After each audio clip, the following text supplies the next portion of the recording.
Welcome to my channel. তো আমি আবার চলে গেছিলাম কলকাতাতে। চলে আমি আজকে হাওড়ায় গেছিলাম। তো আমি আজকে একটু ধর্মতলায় গেছিলাম, একটু আমার কাজ ছিল। আমি আজকে একটুখানি ডক্টর দেখাতে গেছিলাম ধর্মতলাতে। তো ওখানেরই একটা ক্লিপ আমি, আর ওখানে কোনো ফটো নিইনি। এই খুবই তাড়াহুড়োর মধ্যে ছিলাম, খুব তাড়াতাড়ির মধ্যে ছিলাম। তো আমি কিন্তু এই ক্লিপটা নিতে আমি কখনোই ভুলিনি আমাদের সবার প্রিয় হাওড়া ব্রিজ।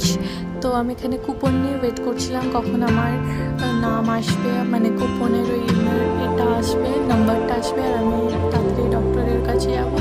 আর আমার এখানে চেক আপ হয়েও গেছে, আমি দেখিয়েও নিয়েছি।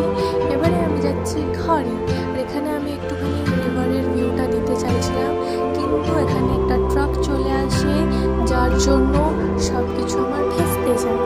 তো কি আর হবে, হাওড়া থেকে আমি একটা মিয়ামোড় থেকে পনির টিক্কা রোল নিয়ে নিয়েছি। এবারে নিয়ে খেতে খেতে আমি, পুরো ট্রেনটা ফাঁকা ছিল, তো আমি একটা উইন্ডো সিটে বসে পনির টিক্কা রোলটা মজা নিচ্ছিলাম, খেতে খেতে মজা নিচ্ছিলাম। আর এই উইন্ডো থেকে নেচারটাওরও মজা নিচ্ছিলাম। খুবই ভালো ছিল, একদমই রোদ ছিল না আজকে, তো বেশ ভালোই লাগছিল। থ্যাংক